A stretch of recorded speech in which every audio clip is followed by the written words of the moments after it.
आज जो मैं आपके सामने लेके आई हूँ चैप्टर वो है प्रेपोजिशन। ठीक है, हमने पिछली बार क्या किया था, आर्टिकल, और आज क्या है, प्रेपोजिशन। प्रेपोजिशन होती क्या है, एक ऐसा वर्ड है जो नाउन या प्रोनाउन से पहले आता है। समझ आई, नाउन या प्रोनाउन से पहले आता है और जो किस पे इम्पैक्ट डालता है, किसी प्लेस पर या उसकी डायरेक्शन पर। समझ आई बात। तो आज हम स्टार्ट करते हैं प्रेपोजिशन। काफ़ी लंबा टॉपिक है, 2 से 3 दिन, इसमें 3 से 4 दिन आप मान के चलिए कि लग जाते हैं, और वीडियो में तो वैसे भी हम शॉर्ट करके बनाते हैं। तो चलिए आज स्टार्ट करते हैं प्रेपोजिशन। पहले मैं आपको बताऊंगी 3 वर्ड्स, बिटवीन, अमंग और अमंगस्ट। ठीक है, फ़र्क है दोनों वर्ड्स में, ये है अमंग और यहाँ पर क्या लगा, अमंग के साथ ST, लेकिन तीनों वर्ड्स का मतलब क्या है, के बीच में। समझ आई आपको, तीनों वर्ड्स का क्या मतलब बताया मैंने, के बीच में। अब जो बिटवीन है, बिटवीन हमेशा 2 नाउन्स के साथ लगता है। कितनी नाउन्स के साथ लगेगा बिटवीन, 2 नाउन्स के साथ। ठीक है, अमंग और अमंगस्ट दोनों मोर देन 2 नाउन्स। ठीक है, 2 से ज़्यादा नाउन के साथ अमंग या अमंगस्ट लगता है। सबसे पहले हम देखेंगे बिटवीन का कहाँ यूज़ होता है। आपको जब बिटवीन देखना है, सबसे पहले तो 2 नाउन होनी चाहिए और दोनों नाउन के बीच में एंड होना चाहिए, तभी आप वहाँ पर बिटवीन का यूज़ करेंगे। आई होप आपको समझ आ रहा है। 2 नाउन होंगी, दोनों नाउन के बीच में एंड होना चाहिए। मैं आपको डिफरेंस दिखाऊंगी कि कहाँ पर हम कंफ्यूज हो जाते हैं। जैसे अगर मैं यहाँ लिखूँ, meeting will be held dash 9 AM and 10 AM। मैं दूसरा सेंटेंस भी लिखती हूँ जिसमें बच्चे कंफ्यूज हो जाते हैं। Meeting will be held dash 9 AM to 10 AM। समझ आई, दोनों सेंटेंसेस में क्या फ़र्क है। मीटिंग होगी कब, 9 और 10 के बीच में। मैंने क्या बोला कि दोनों नाउन के बीच में एंड होगा, तो हम यहाँ क्या लगा देंगे, बिटवीन। इसका मतलब क्या बन जाएगा सेंटेंस का, मीटिंग होगी 9 और 10 के। यहाँ पर क्या मतलब है इसका, जब भी आप दोनों नाउन के बीच में टू देखेंगे तो वहाँ आप क्या लगाएंगे, फ्रॉम। अभी हम फ्रॉम और टू नहीं कर रहे हैं, लेकिन आपकी कन्फ्यूजन को दूर करने के लिए मैंने दोनों सेंटेंस लिखे हैं। अब इसका मतलब क्या हो गया, मीटिंग होगी कब, 9 से 10 तक। अंडरस्टूड। यहाँ पे क्या था, मीटिंग होगी 9 और 10 के बीच में, और यहाँ पर क्या है, मीटिंग होगी 9 से 10 तक, फ्रॉम 9 to 10। अंडरस्टूड। अगर एक और सेंटेंस में दूँ, ट्रेन पासिस थ्रू, या train passes dash Delhi and Ambala, Delhi and Ambala. और इसी में ही दूसरा मैं लिख दूँ, train passes dash Delhi to Ambala.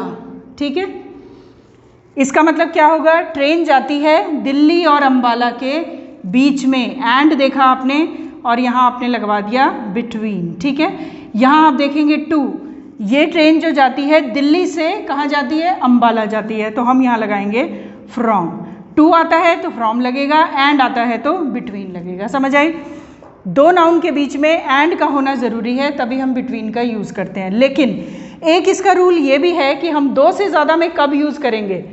कई सेंटेंसेस में 2 से ज़्यादा में भी बिटवीन का यूज़ होता है। वो कहाँ होता है, आपने 3 वर्ड्स देखने हैं। अगर किसी सेंटेंस में 3 वर्ड दिए हैं, ये वाले जो मैं लिख रही हूँ, फर्स्ट है tournament,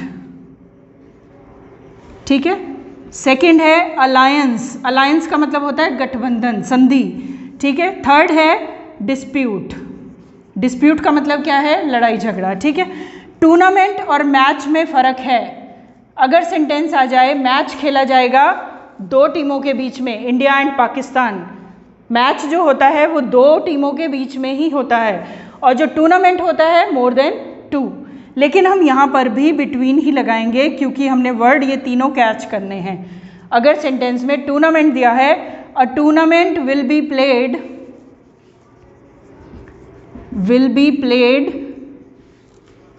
dash all the cricket teams. ठीक है, अब आप बोलोगे कि मैडम ने बोला दो नाउन होनी चाहिए, दोनों के बीच में एंड होना चाहिए, तो बिटवीन तो आएगा ही नहीं, लेकिन बिटवीन ही आएगा क्योंकि मैंने बोला कैचिंग वर्ड्स आपने कैच करने हैं। वो कैचिंग वर्ड्स क्या हैं? Tournament, alliance. अलायंस क्या होता है? गठबंधन। सारी यूरोपियन कंट्रीज़ के बीच में एक गठबंधन होगा, तो हम क्या लगाएंगे? गठबंधन मीन्स अलायंस, तो हम क्या लगा देंगे? बिटवीन ऑल दी कंट्रीज़, दो से ज़्यादा ही हैं, ठीक है। डिस्प्यूट, डिस्प्यूट क्या कि फैमिलीज़ के बीच में बहुत लंबा झगड़ा चल रहा था, डिस्प्यूट वर्ड आ गया तो आपने बिटवीन लगा देते हैं। समझ आ गई ये बात? वहाँ आपने एंड और कुछ नहीं देखना, सिर्फ ये 3 वर्ड्स देखने हैं। अदरवाइज रूल क्या है? 2 नाउन और दोनों नाउन के बीच में एंड। समझ आ गई ये बात आपको? अब हम करेंगे अमंग। अमंग और अमंग्स्ट का भी क्या मतलब है? के बीच में, लेकिन मोर देन 2। मोर देन 2 में क्या होता है? जो ग्रुप में चीज़ें होती हैं। अब मैं यहाँ लिखूँ स्वीट्स वर डिस्ट्रीब्यूटेड डैश स्टूडेंट्स, ठीक है। स्टूडेंट्स क्या है? ग्रुप है, हमें नहीं पता 2 हैं 2 से ज़्यादा हैं, तो हम यहाँ क्या लगाएंगे? अमंग, ठीक है। अब आप सोचेंगे कि अमंग और अमंग्स्ट में क्या फ़र्क है? आपने क्या देखना है? फिलअप के बाद अगर कॉन्सोनेंट है तो क्या लगेगा? अमंग। फिलअप के बाद अगर वॉवल है तो क्या लगेगा? अमंग्स्ट। प्लीज़ इसको ध्यान से सुनिए, अमंग और अमंग्स्ट का मतलब एक ही है, लेकिन अगर फिलअप के बाद जो वर्ड स्टार्ट हुआ उसका जो फर्स्ट लेटर है कॉन्सोनेंट से शुरू है तो आप क्या लगाएंगे? अमंग। अगर वो वॉवल से शुरू है तो आप क्या लगाएंगे? अमंग्स्ट। जैसे मैं यहाँ पर लिखूँ स्वीट्स वर डिस्ट्रीब्यूटेड डैश अस, हमारे बीच में मिठाइयाँ बांटी गई, तो यू क्या है? वॉवल है। वॉवल आपको पता ही होंगे, मैंने आर्टिकल में कराया था आपको, AEIOU, समझे आप? यू क्या है? वॉवल है, अस, ठीक है। तो आपने यहाँ क्या लगा देना है? अमंग्स्ट। बात आई समझ में? अमंग कब लगेगा? जब फर्स्ट लेटर कॉन्सोनेंट से शुरू है। अमंग्स्ट कब लगेगा? जब फर्स्ट लेटर वॉवल से शुरू है। अब आप यहाँ ये नहीं देखेंगे कि आर्टिकल की तरह वॉवल की साउंड को आप स्वरों से मैच नहीं करेंगे, वहाँ पर आपने सिर्फ ये देखना है। अगर सेंटेंस आ जाए बुक्स वर डिस्ट्रीब्यूटेड डैश यूनिवर्सिटीज़, ठीक है।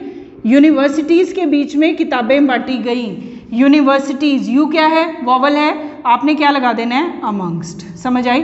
यहाँ आप यू की साउंड को मैच मत करने लगना जो हम आर्टिकल में करते थे, वो गलत है, ठीक है। यहाँ आपने सिर्फ वॉवल देखना है और अमंग्स्ट लगा देना है। कॉन्सोनेंट के साथ आपने क्या लगाना है? अमंग। आई होप आपको क्लियर हो गया होगा बिटवीन, अमंग और अमंग्स्ट के बीच में, ठीक है। बहुत लंबा टॉपिक है ये प्रेपोजिशन का, तो हम धीरे धीरे ही करेंगे ताकि आपको समझ भी आए और आप पूरा वीडियो देखें। प्लीज़ आप पूरे वीडियोज़ को देखा करिए, ठीक है बच्चे। चलो, thank you so much, thank you.